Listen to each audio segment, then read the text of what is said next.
Un día más en estos diálogos de Somos Aguas para todos los espectadores de Libertad Constituyente Televisión, en compañía, la grata compañía siempre de Antonio García Trevijano. Vamos a dedicarle el programa de hoy a otro libro. Hemos hablado en un anterior programa de Teoría Pura de la República. Esta vez uno de sus libros segregados se titula Actualidad de la Revolución Francesa. Don Antonio, estamos en unos tiempos en los que ha surgido el 15M, ha surgido el 25S, han surgido movimientos en la calle de protesta. ¿Se parece algo esto a la Revolución Francesa?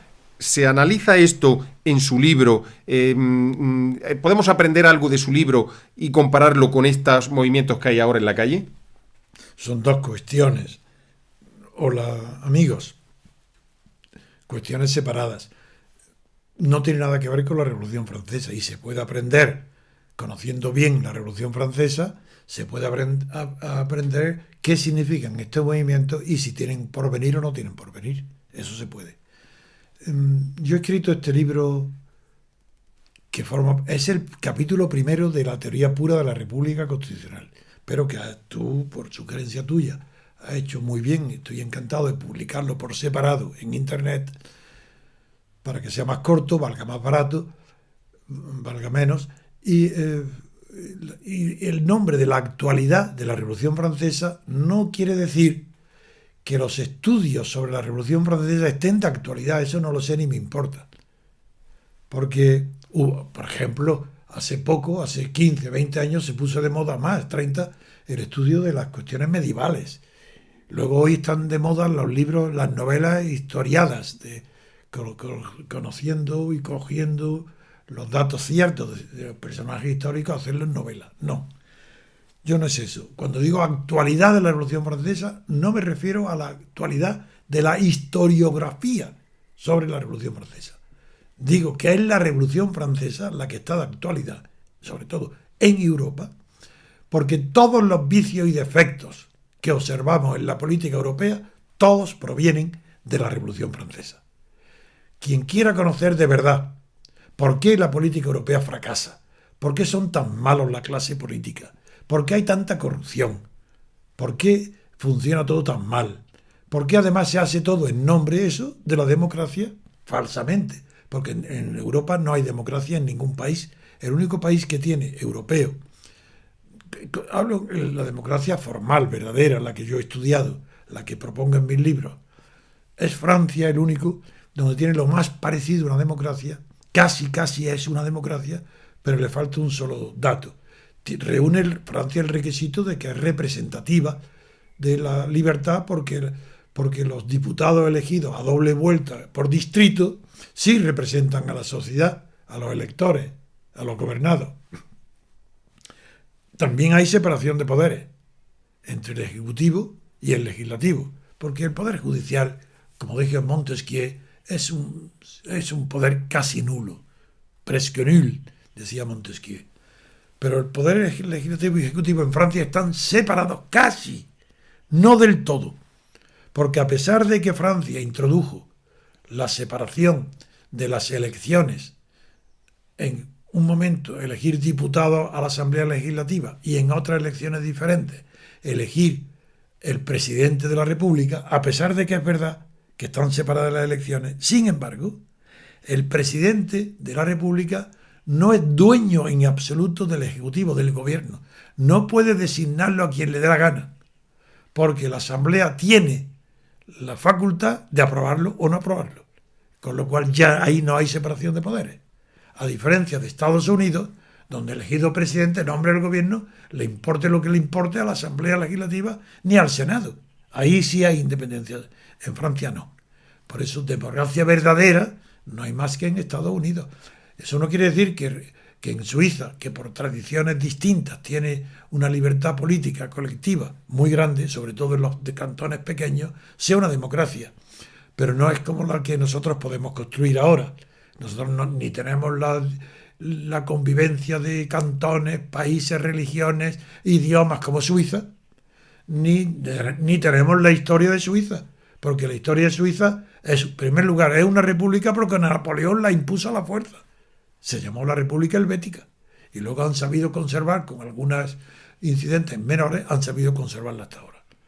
Decía esto porque para justificar la palabra actualidad. Actualidad porque conociendo la Revolución Francesa, tal como yo la he escrito, que no es que esté sujeto completamente al hecho histórico, yo no hago novela, sino que es actualidad porque ahí vamos a aprender el mundo actual. Leyendo mi libro La Revolución Francesa vamos a entender a la perfección la corrupción, la clase política. ¿Por qué no hay democracia ni libertad en Europa? ¿Por qué no la hubo en la Revolución Francesa? Porque la Revolución Francesa no tiene exacto nada más que el nombre de francesa, porque no fue revolución. Fue una reforma muy buena, la reforma triunfó, fue brillante, y durante esa época de reforma sucedieron fenómenos extraordinarios que hubieran sido calificados por mí y por cualquiera que fuera riguroso como yo, los calificaría de revolucionarios si no hubieran sido fruto del azar. Es el azar el que produjo los verdaderos actos revolucionarios en Francia, que fueron la toma de la Bastilla, por ejemplo. Eso fue el azar. Si no fue premeditado, no hubo un partido, ni un club, ni un grupo dirigido para tomar la Bastilla. Eso fue un azar, una manifestación de burgueses que habían constituido por miedo a que París fuera tomado por el ejército real del rey, que eran austriacos. Primero fueron a los inválidos del ayuntamiento, que era la comuna de París, el ayuntamiento, en los periodos previos, todavía antes de la toma de la Bastilla, mandó a los inválidos para coger fusiles, pólvora y cañones. Y se encontraron que no había más que fusiles, ni había cañones ni pólvora. No, había 2 cañones, cogieron. Y una muchedumbre de guardias, de municipales, acompañados por la población civil, sobre todo por aquella que tenía la costumbre para oír las noticias, de reunirse en la calle, en la acera, en los jardines, en las verjas del Palacio del Regente, que era el Palais Royal. Regresando de los inválidos, al llegar ahí a ese sitio donde se reunían periodistas como Camille Desmoulins para comentar las noticias y exaltar los ánimos, eran revolucionarios, pero no lo sabían, la palabra revolución ni se había inventado, nadie hablaba de revolución entonces, y sin embargo esos, antes de que emplearan la palabra revolución, que quien la pronunció primero fue la Rochefoucauld, ayudante, un descendiente del escritor, estando en Versalles, despertó a Luis XVI para decirle que se había tomado la Bastilla, y entonces Luis XVI le dijo, ¿esto es una rebelión? Y le dijo, sí, no, esto es una revolución. Pues con esto quiero comentar solo un principio, porque se nos acaba el tiempo. Y quiero decir que la actualidad es porque ahí podemos encontrar toda la explicación de lo actual. Y ahí la maravilla es que esas reformas que fueron producto del azar fueron las revoluciones. Una he dicho la Castilla, pero la otra fue la famosa noche mágica del 4 de agosto, donde se acabó los derechos feudales, que no es como creyeron los marxistas, que fue una conquista de la clase obrera o campesina, ni hablar. Fueron unos 2 inteligentísimos, grandes aristócratas, el marqués de Noailles y otro duque famosísimo, que se le ocurrió la brillantísima idea de adelantarse a los acontecimientos, que tenían miedo de sufrir las represalias del campesinado por la toma y sus castillos por la toma de la Bastilla, y se les ocurrió ellos renunciar a los derechos feudales. ¿A cambio de qué? De que le pagaran en metálico 30 dineros, como se decía entonces. 30 dineros es 30 veces la renta que tenían cada año.